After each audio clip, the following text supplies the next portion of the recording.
what y'all even got in upstate New York anyway?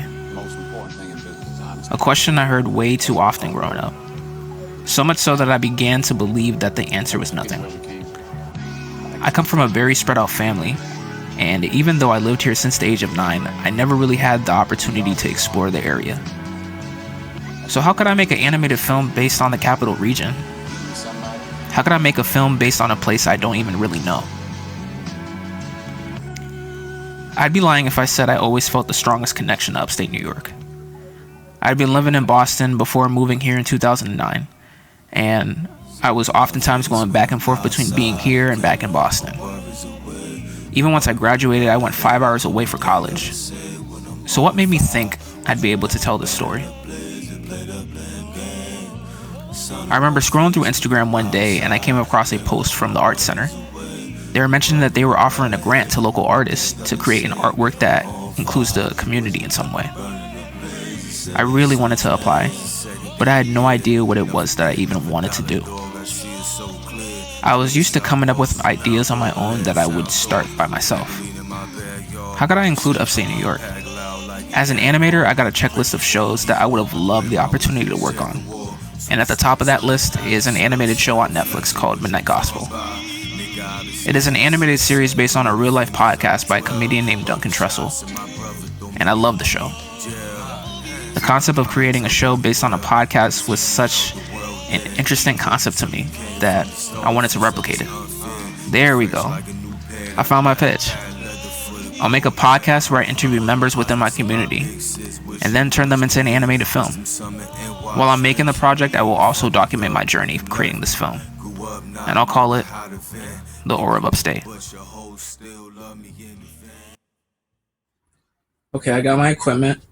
I got everything all situated. I got my release forms, finally. And all that's left is just to do the interviews. And my first interview is tonight. I'm excited for it. And deep down, I kind of always wanted to start my own podcast. Like, I would bring it up to my friends, like, yo, we should start a podcast, or yo, you should start a podcast. But deep down, I think I just really wanted to do it. And yeah, hopefully this turns out better than I expected to. All right, though. The Art Center accepted my pitch. Now what? Well, in order for me to start this podcast, I'm going to need the equipment. So I started doing research on what equipment it was that I was going to need. I hate to admit it, but I spent way too much time doing research on what I thought I would need for a podcast. More time than I like to admit. Okay, I spent 2 weeks doing research, which is an insane amount of time when all you really need is a mic, an audio interface, and camera. But I was trying to treat this grant money like gold. I was not trying to mess around with where I spent my money. But I finally settled down on some options and ordered my equipment. And now it's time to plan out my guests. For my first guest, I decided it would be easier to start off with someone I've known personally for a long time and consider a friend of mine. We went to the same church and have been cool ever since.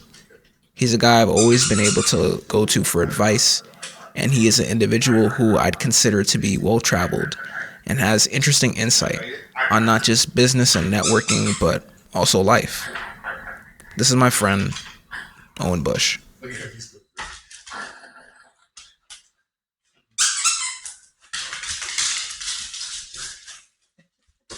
Well, there's, to me, I like it. I found it's been a nice place to raise a child, even though there's not a lot of kids who live downtown. But I've found it to be a great place, I would imagine, to be a kid because, it's like New York City, but it's like also kind of like Mr. Rogers' Neighborhood or Sesame Street or something, right? Where it's just,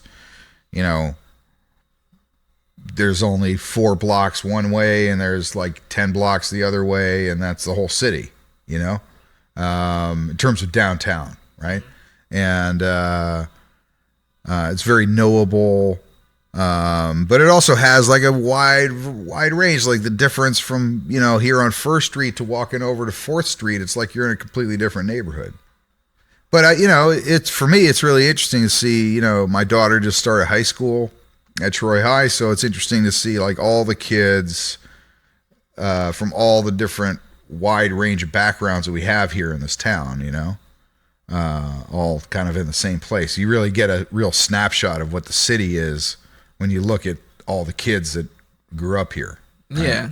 And it's like a really beautiful blend of, like you were saying, the different cultures, the different people, and the different backgrounds. And I feel like the sooner you experience that as a human being, it just makes you a more well-rounded person. And Troy is a great place to find that if that's what you're seeking.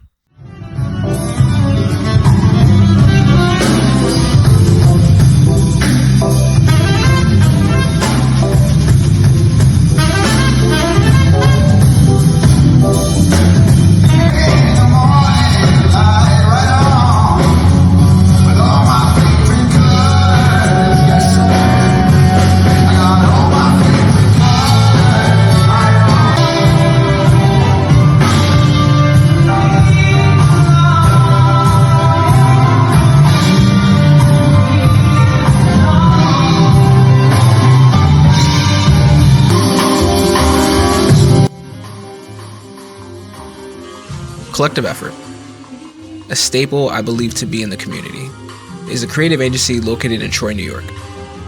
They are a Black-owned business founded in 2017 who focuses on collaboration and creating environments for creatives to flourish. Here is an example of the kind of events that they are able to bring together. They are some of the first people I thought of interviewing when this podcast first came about. So for my second podcast, I interviewed two of the founders, Jamel Mosley and Patrick Harris. So when do you feel, or maybe you feel this way already, that you feel like you really have left an imprint in the community, or do you already feel that way? Or is there a certain type of vision that you're trying to reach when you can say that? Yeah, I mean, like I think we keep going because people like keep affirming the stuff we've done. Mm-hmm. And like we'll share stories about how important or impactful they believe us to be. It definitely helps me get out of bed in the morning, on like those days when you're just like, man, I'm hurting right now. I am fueled by like hearing someone's story. Like right now, there's a theater company across the street at Kickback Studios. They're going to be doing a run of shows there, and like they're struggling, always trying to find space. And like this particular performance is like all Black, Black director, all that. And like they were just like, man, like we'd known them from years and years and years before, and just like they were really kept telling you like how much of a full circle moment it was, from like us knowing them from like 2017 when we first started to like now and all the struggles that they've gone through. Them being like, man, we get to come here and like be free essentially, and not have to deal with like crazy landlords or, all these kinds of things. And just trying to like make some art. Right. So like on that aspect is like very helpful.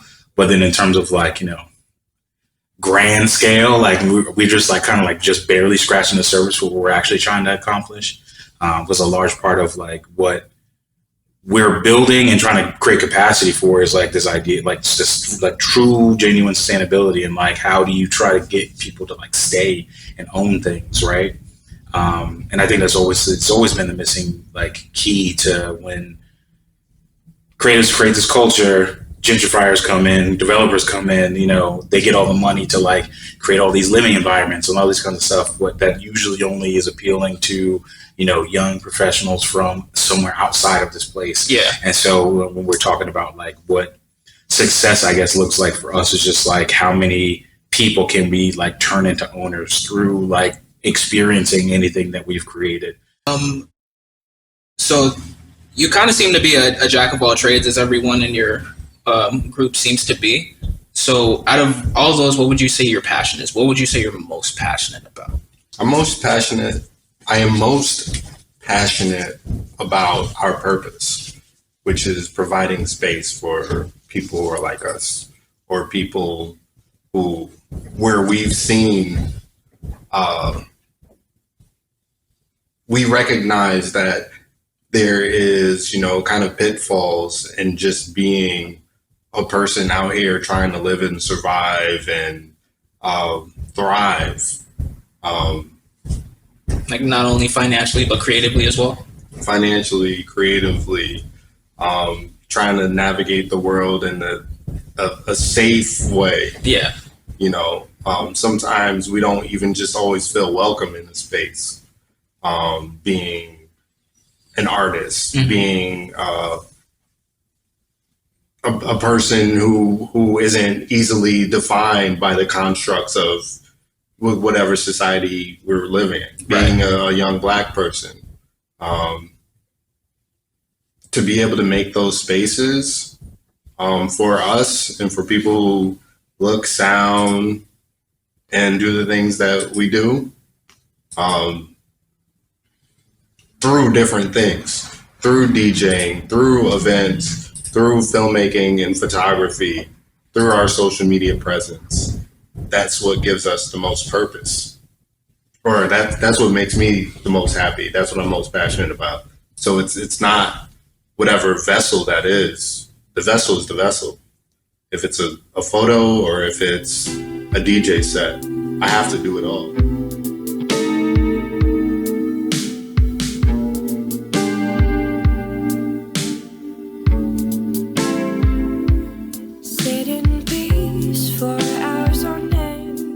As an animator, I spend a lot of time in front of a screen, and after long enough, my eyes start twitching. That's when I know it's time for me to go outside and touch grass. That's one of the things over the last 2 years I came to love about Upstate. You have so many trails and parks and just nature to explore. Year after year, it feels like our lives are intertwining more with technology. And that's why I feel like it's even more important to step outside and enjoy some fresh air. Relax your mouth, speak no truth and think no doubt. You may close your eyes, but make sure you see the beauty in the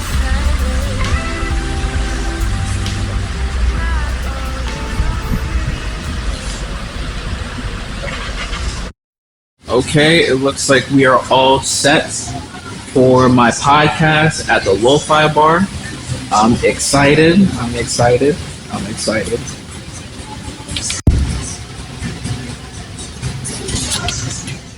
On Lark Street in Albany, New York, there used to be a spot called the Loi Bar, an underground bar with drinks that get you right where you need to be, and games such as Connect 4 and playing cards. This bar always stood out to me with its kind of 70s hipster-like aesthetic. They moved across the street now, known as the Lark and Hi-Fi. But before they did, I got the chance to interview one of the co-owners, Aaron.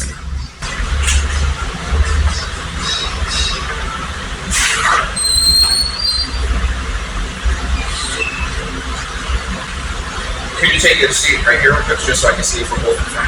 Oh,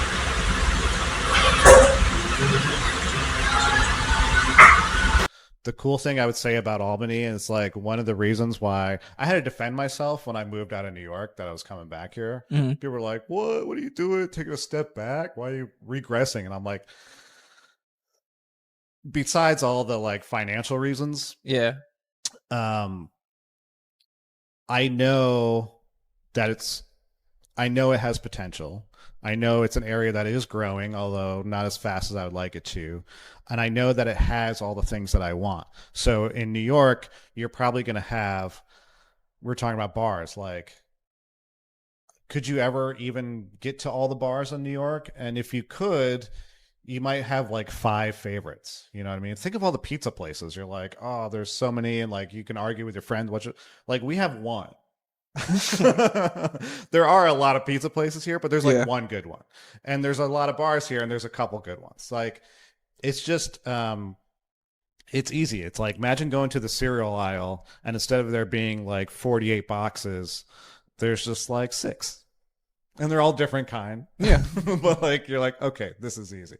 And I think that's what this area is. Like, it has everything that I need in terms of I'm not going to say the word foodie because I think that's stupid, but as a food person, as someone in the industry, it has great food for all of the options. Like, go up Central and hit all those spots. You know what I mean? Like, every country Yeah, that you could ask for. literally around Yeah. the world, Mediterranean, Indian, African, you name it. Sure. They got it. You know, like We got it. We got it. Like an Ethiopian spot. And I'm sure in New York there's a million Ethiopian spots. We have one. It's great. And I'm Yeah. okay with that. We don't need a million options. We don't need a million options. We really don't. We don't. We have like, I want this food and I'm going to get it from this place because they're the only ones. And it's going to be good.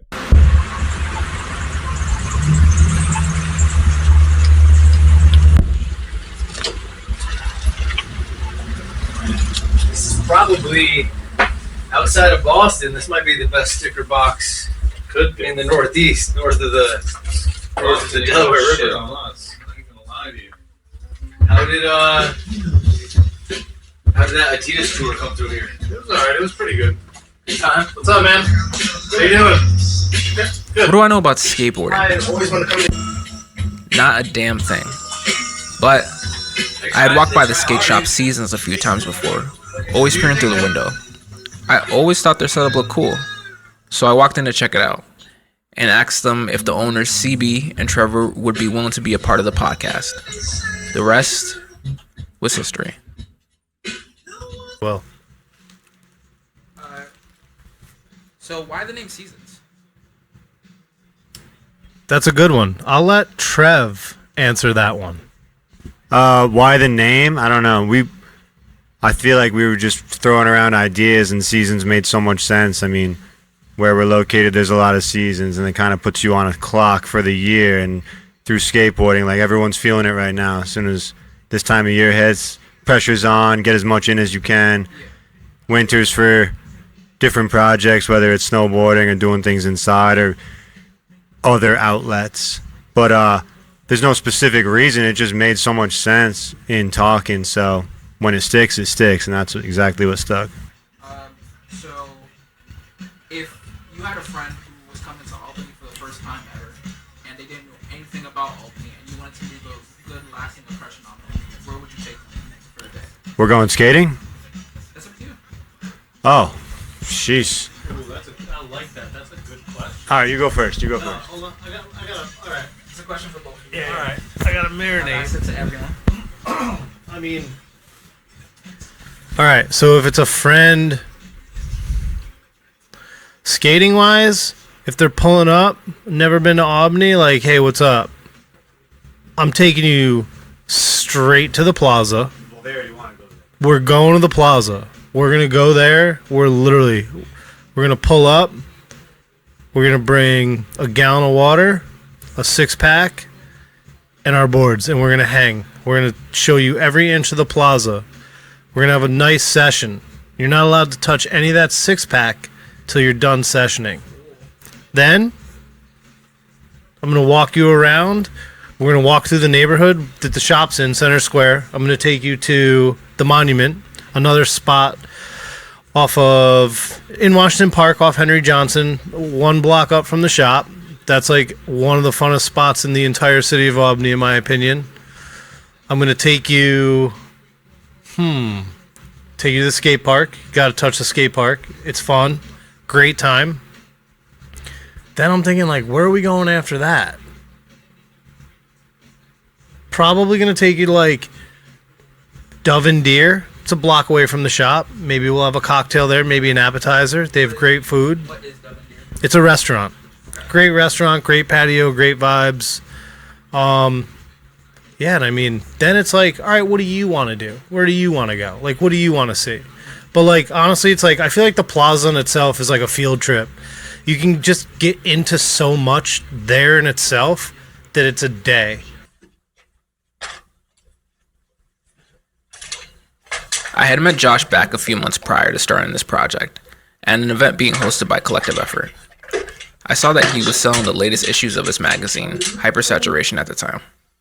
We talked for a bit longer, and I thought he'd be an interesting guest for the podcast. We exchanged info, and he became the last guest for season 1. This shit boom.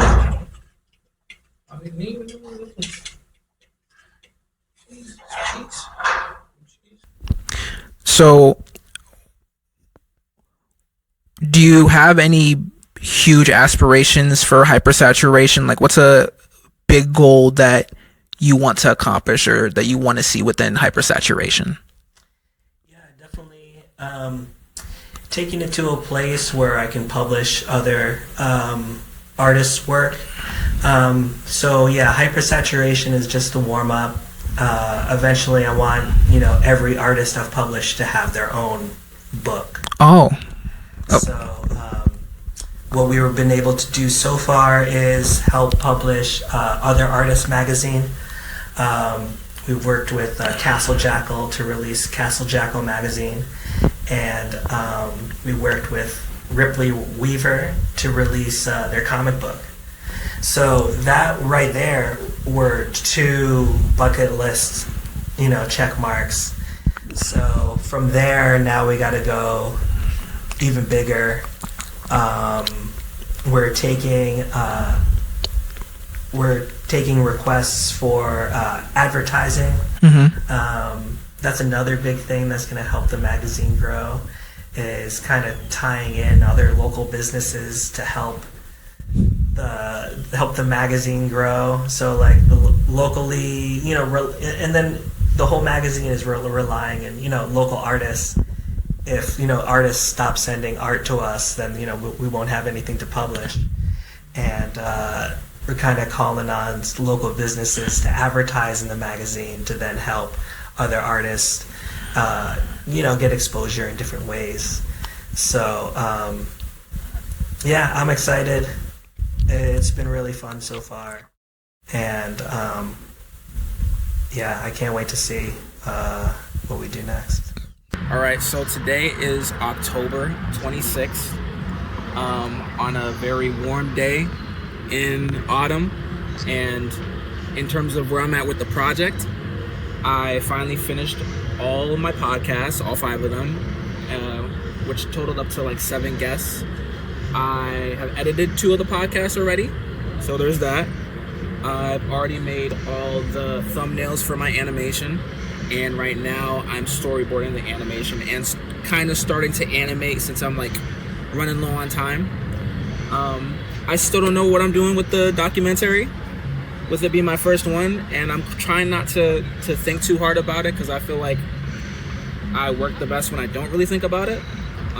So I'm just kind of recording anything I see, and yeah, that's where we're at. I'm having a lot of fun with the project, and I'm excited to see where it ends up.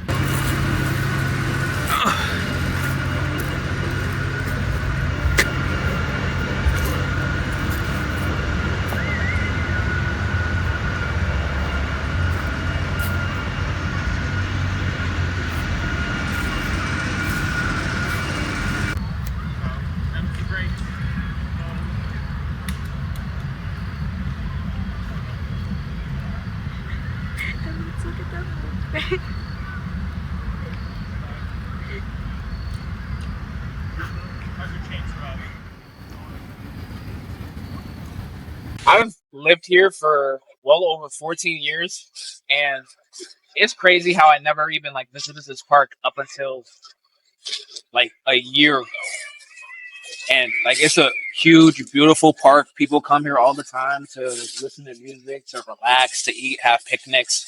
You can go play basketball, you can go play volleyball, or you could just like come and escape from life for a second. Like it's really, really peaceful. Really peaceful. The deadline to complete the project was December 30th. And here I am trying to balance a full-time job, a social life, a podcast, a documentary, and an animated film. I was running out of time to get everything done. I kept asking myself, why did I include a documentary? Making an animated film already takes so much time. Why did I have a whole nother project that I have no background in? 2 months turned into 1 month, and 1 month turned into 1 week, and 1 week turned into a couple of days. I remember losing sleep the past couple of nights storing together the documentary, recording it in my girlfriend's bathroom.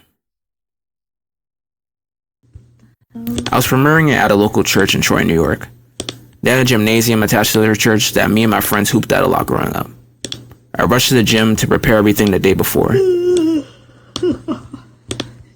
I had bought a projector and a projector screen. I had a couple of friends there to help me out, but we ran into a problem. The projector I got wasn't working properly, and we couldn't figure it out. I was so exhausted from the night before trying to get everything together. 1 p.m. came, but no one did. I felt all types of emotions. Exhaustion, embarrassment, sadness, relief. I had gotten in touch with the people at my church, and they said I could have a showing after service. As dejected as I had felt with how the final product turned out, I figured I should show someone all the hard work I had put at that point.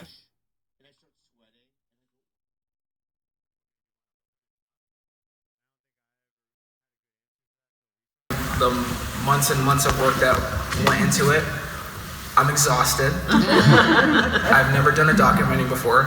I've never done a podcast series before. I'm only familiar with animation, so I was definitely out of my comfort zone working on this project, but I'm very, very thankful I got the opportunity to do it and explore Albany and explore Troy and explore Rensselaer, because that was the point of this project, to educate myself and the following that I've garnered over the past couple of months. It was just essentially a love letter. And I hope you see the love that was put into this project. Okay? First, I'm going to be showcasing the documentary, and then we'll move on to the animation. So here is the official aura of Upstate Animation.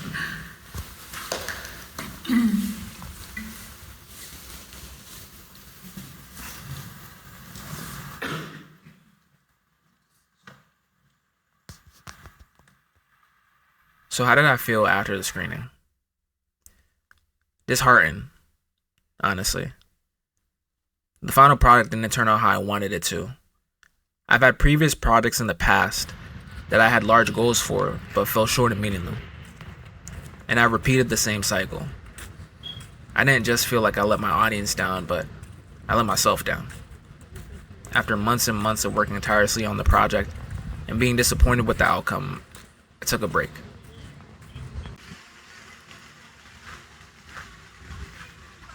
Summer was coming around, so I spent it traveling with my girl, spending time with family, and exploring more of upstate New York.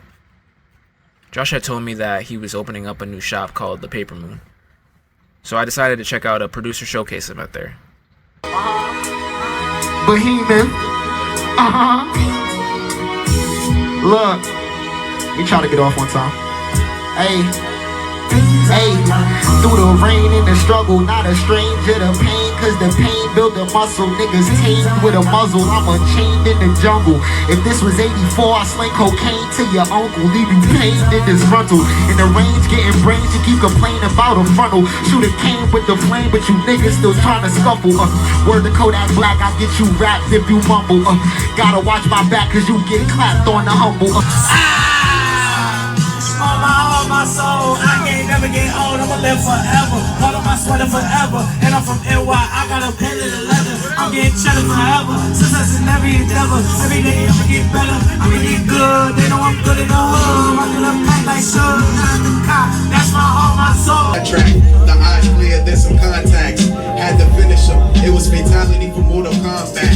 Compose notes like I'm John Pratt. Sometimes the ignorance causes reactions. When I feel attacked, hit you with the Will Smith hard smack. I need hard stacks, I'm a register when it comes to cash. I'm just true to this, but this ain't nothing new. Really had to flip my bread, you flip your bread on FanDuel. Majored up in business school, your money minuscule. Sandy Beach, I'm setting wage, you niggas swimming pools.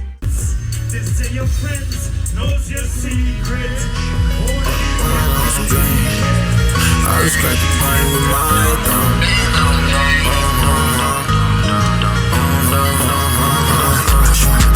Spend a couple bands on some drink. I just cracked the pine with my thumb. Niggas think it's hard, but it ain't. Go stupid on the bitch, no dumb. Spend a couple grand on some drink. I just cracked the pine with my thumb. Niggas think it's hard, but it ain't. Go stupid on the bitch, no dumb. Go dumb. And I'm on this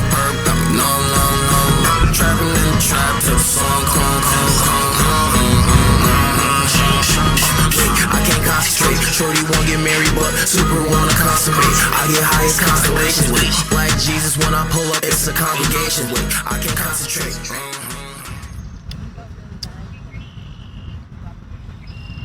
Hi.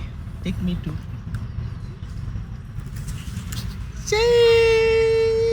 Juville family. Juville family.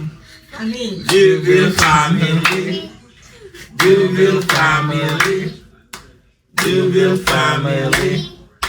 Juville family. Like, move. Come on. Come on. Juville family. Juville family.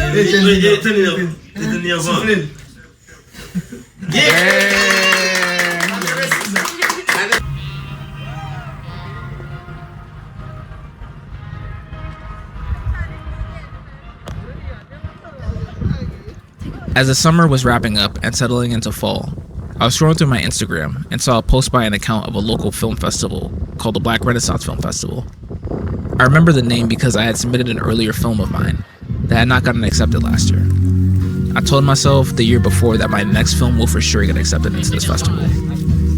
I saw that I had about a month and a half left to finish the film and submit it. That was all the motivation I needed.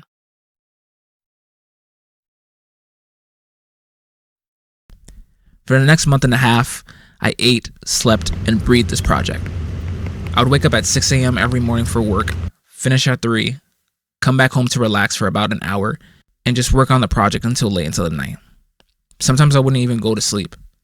It was an unhealthy period in time that I don't recommend, but I was hell-bent on getting this project done. I can't just continue to build this reputation of either not finishing films or at least not to the degree that I had envisioned. How could I call myself a filmmaker? It was a tiring journey trying to finish this film. I had to reconstruct it over and reanimate a lot of scenes, not to mention hand-draw 90% of the remaining backgrounds needed. There were times where I was telling myself, damn, am I going to be able to get this done? I pulled out one of my notebooks and broke the project down into smaller parts to make it feel more manageable, and continued on with the film. I was getting a lot accomplished, but was running out of time. There was still a daunting task that I hadn't gotten around to yet because I was finishing the animation. So I hit up my good friend Stassi and had her help me out with that portion while I continued on finishing the animation. Here's how that went. I'll kill you for making this so long. I'm sorry. How are things going? I'm on my lunch break and then I finish up Pumpkin Man. I'm sending the scenes again. All of them are done. Let me know if you can hear them and see all of them. There should be 4. They're all in one. I don't know why you could hear it on your end. Couldn't. Do you think it'll be done before 10:30? You don't have to do the lip sync for the photo scene, by the way. Say psych right now. The other people aren't showing. I don't know where they are. I looked the last time, but they didn't show up in any of the layers. And you have like 1,000 layers. I don't know why they aren't showing. There may be a chance. I got it saved over. Pain, misery, and pain. I see the MOV for the bar scene. Send it, and I'll just animate over it. Okay. You laugh at my pain. My ass hurts from sitting and drawing for so long. I'm sorry, bro. Thanks for your help. I shared it. I'm still reanimating everything. I'm like halfway done with the animation. Okay, sounds good. Do you need the part where you're voicing it animated, or can I just do the starfish guy? Me as well. I'll kill you dead. Get some rest after you finish it. Make you drink a whole gallon of milk. Straight from the cow. Unprocessed. I'm doing the final edits now. It's been submitted. We did it. I'm really thankful for everyone who played a role in making this film, man. So, it's October 25th, 9:22. I'm about to head inside to see the premiere of the Or of Upstate project. And it's crazy. It's it's really crazy, like being here and seeing where this project ended up versus like a year ago when I was first starting out, like having a rough time trying to figure out what I even wanted to do for it. But like the community that like I've grown over the course of the year of making this project, and just the more and more that I worked on it, the more and more like I started to love it even more. And for it to premiere in Albany, its first film festival that it gets accepted to is in Albany. Surreal. It's just a full circle moment, man. I'm excited. I just been like bumping music to get myself like, you know.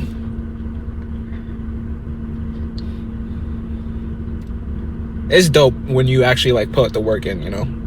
Like the sky is the limit for real when you like put all your effort into something.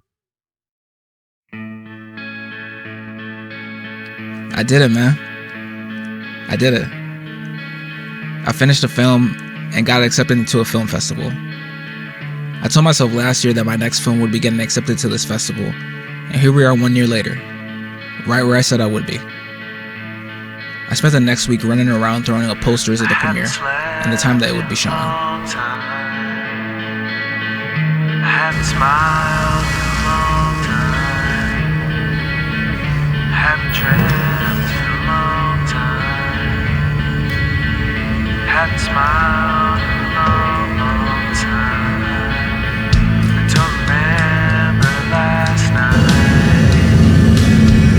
Tell me please, you'd be fine. It then got accepted to the Poppy Jasper Film Festival out in Gilroy, California, which we had the honor of taking part in. A festival with a warm and loving community that I recommend upcoming filmmakers take part in. This is really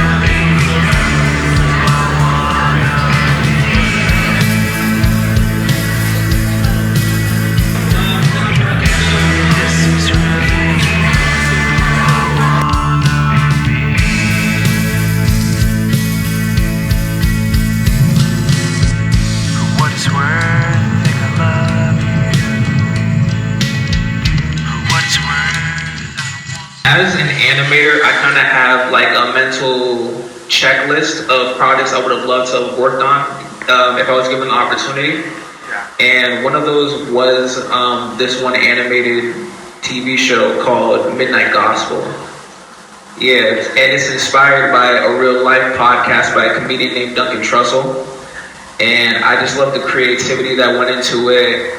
And yeah, it was heavily inspired. It heavily inspired my project. Because I love the concept of like taking a real life podcast and then just making an animated show, because you don't really see that. Yeah, what's really wrong? The project really came about was through a grant that was given by a local city, and there was a criteria involved that I had to incorporate the community in some way.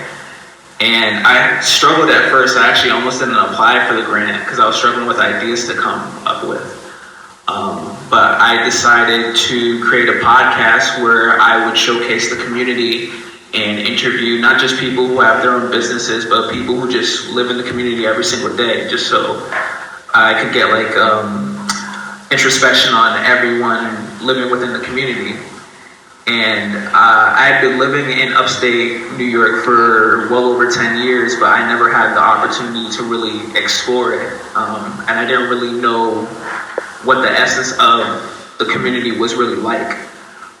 So I felt like this project was a way for me to incorporate both my community and education for myself to learn about my community and animate it. And I thought that was like a really cool way to showcase that. It was a super cool thing. We had been there for a week, so we had decided to take a day out to explore other parts of California. But when we came back, I had gotten some good news. Yo, I don't regret my time at all in San Francisco yesterday, but they had the award ceremony, or at least one of them, and look, I won my first award, yo. Director Circle, yo. I won my first award, bruh. Insane, bruh. Super proud. Did not expect it at all, yo. I'm finna frame this up, man. As soon as we had gone back from California, we had driven to Massachusetts to attend the Massachusetts Independent Film Festival, where the Orv Upstate project had gone on to be a recipient of the Mass Indie Spirit Award. Back-to-back awards. Shit. I'm really a fucking filmmaker, man.